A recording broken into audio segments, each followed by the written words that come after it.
அண்மை செய்தி. கேரள வயநாடு நிலச்சரிவில் சிக்கி உயிரிழந்தவர்களின் எண்ணிக்கையானது தற்பொழுது 54ஆக அதிகரித்திருக்கிறது. இதை பற்றின மேலும் விவரங்களை எமது செய்தியாளர் சரவணகுமார் வழங்க கேட்கலாம். சரவணகுமார், வணக்கம். விவரங்கள் என்ன பகிரலாம்? கேரள மாநிலம் வயநாட்டில் ஏற்பட்ட நிலச்சரிவில் உயிரிழந்தவர்களுடைய எண்ணிக்கை 54ஆக அதிகரித்திருக்கிறது. 200க்கும் மேற்பட்டோர் இதுவரை மீட்கப்பட்டு முகாம்களிலும் மருத்துவமனைகளிலும் தங்க வைக்கப்பட்டிருப்பதாக தெரிவிக்கப்பட்டிருக்கிறது. இதில் காயம் அதிகமாக ஏற்பட்டவர்கள், ஒரு சில இடங்களில் உயிருக்கு போராடியவர்களை தேசிய பேரிடர் மீட்பு குழுவினரெல்லாம் மீட்டார்கள். குறிப்பாக 2 பேர் மண்ணில் பாதி புதைந்த நிலையில் அவர்கள் உதவி கேட்டிருந்த நிலையில் பேரிடர் மீட்பு குழுவினர் அந்த பகுதிக்கு வந்து 2 பேரையுமே அந்த காட்டாற்று வெள்ளத்திலே மீட்டார்கள். இது போன்ற பல்வேறு இடங்களில் மீட்பு பணிகள் நடந்திருக்கிறது. அவ்வாறு மீட்கப்பட்டவர்களை கொண்டு தற்பொழுது மருத்துவமனையிலே அனுமதித்திருக்கிறார்கள். கூடுதலாக அவர்களுக்கு மேல் சிகிச்சை தேவை என்றால் அங்கிருந்து ஆம்புலன்ஸ்களை கொண்டு தயாராக நிறுத்தி வைத்திருப்பதாகவும் மேல் சிகிச்சைக்கு கொண்டு வருவதற்கான ஏற்பாடுகளும் தயார் செய்யப்பட்டிருப்பதாகவும் கூறப்படுகிறது.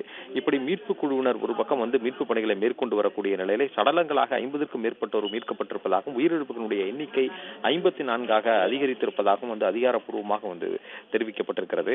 தேசிய பேரிடர் மீட்பு குழு மட்டுமல்லாமல் ராணுவத்தினரும் ஒரு பக்கம் 2 குழுக்களாக பிரிந்து மீட்பு பணிகளையும் மேற்கொண்டிருக்கிறார்கள். அவர்களும் இந்த ராணுவ மருத்துவமனையினுடைய மருத்துவ குழுவினரோடு சம்பவ இடங்களுக்கு விரைந்திருக்கிறார்கள். பாதிக்கப்பட்ட இடங்களுக்கு விரைந்திருக்கிறார்கள். இன்னும் பல்வேறு இடங்களுக்கு சென்றட முடியாத நிலையில் மீட்பு குழுவினர் இருந்து வருவதாகவும் சொல்லப்படுகிறது.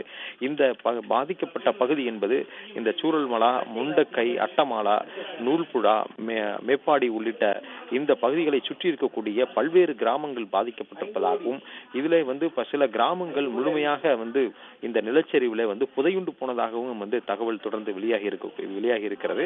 அவற்றையெல்லாம் உறுதிப்படுத்துவதற்கு அந்த பகுதியில் மீட்பு பணிகளை மேற்கொள்வதற்கு இன்னும் மீட்பு குழுவினரே அந்த பகுதிக்கு செல்ல முடியாத அளவிற்கு கோரமான ஒரு பேரிடராக இந்த பேரிடர் இருக்கிறது. 500க்கும் மேற்பட்ட குடும்பங்களைச் சேர்ந்தவர்கள் இந்த நிலச்சரிவிலே சிக்கியிருக்கலாம் என்று சொல்லப்படக்கூடிய நிலையில் மோசமான வானிலையும் ஒரு காரணமாக இருக்கிறது. இன்னும் மீட்பு பணிகளை துரிதமாக மேற்கொள்ள முடியாததற்கு ஒரு மோசமான ஒரு வானிலையும் காரணமாக இருக்கிறது.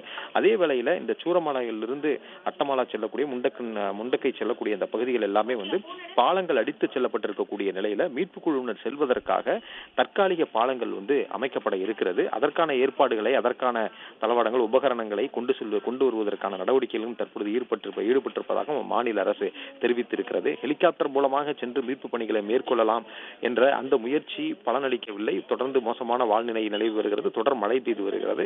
எனவே தற்பொழுது மீட்பு குழுவினர் உடனடியாக அந்த பகுதிக்கு செல்வதற்கான தேவை இருப்பதனால தற்காலிக பாலங்களை அமைப்பதற்கு முடிவு செய்திருக்கிறார்கள். தொடர்ந்து காட்டாற்று வெள்ளம் அடித்துச் செல்லப்பட்டிருக்கக்கூடிய நிலையில் அந்த காட்டாற்று வெள்ளத்தை கடந்து அந்த பாதிக்கப்பட்ட பகுதிகளுக்கு மீட்பு குழுவினரால் செல்ல முடியவில்லை. வாகனங்களை இயக்கி கொண்டு செல்ல முடியவில்லை. சாலைகளே இல்லாத அளவிற்கு அந்த பாதிப்பு ஏற்பட்டிருக்கிறது. எனவே மீட்பு குழுவினர் வெகு தூரம் நடந்து சென்று மீட்பு பணிகளை மேற்கொள்ள வேண்டி இருக்கிறது. எனவே அந்த அடித்து செல்லப்படக்கூடிய காட்டாறு வெள்ளம் அடித்து செல்லக்கூடிய அந்த பகுதியெல்லாம் தற்காலிக பாலம் அமைத்து அங்கே இந்த மீட்பு பணிகளை மேற்கொள்வதற்கு மீட்பு குழுவினர் திட்டமிட்டிருக்கிறார்கள். அதற்கான உபகரணங்கள் எல்லாம் கொண்டு செல்லக்கூடிய பணியில் நடத்தப்பட்டு வருவதாகவும் அதே போல வழித்தடங்களை கண்டுபிடித்து அவற்றை தற்காலிக பாலம் அமைப்பதோடு மண்ணெல்லும் இயந்திரங்களை எல்லாம் அதிகமாக கொண்டு சென்று வழிகளை ஏற்படுத்துவதற்கான நடவடிக்கைகளும் மேற்கொள்ளப்பட்டு வருவதாகவும் தெரிவிக்கப்பட்டுள்ளது. விவரங்களை வழங்கியமைக்கு நன்றி சரவணகுமார்.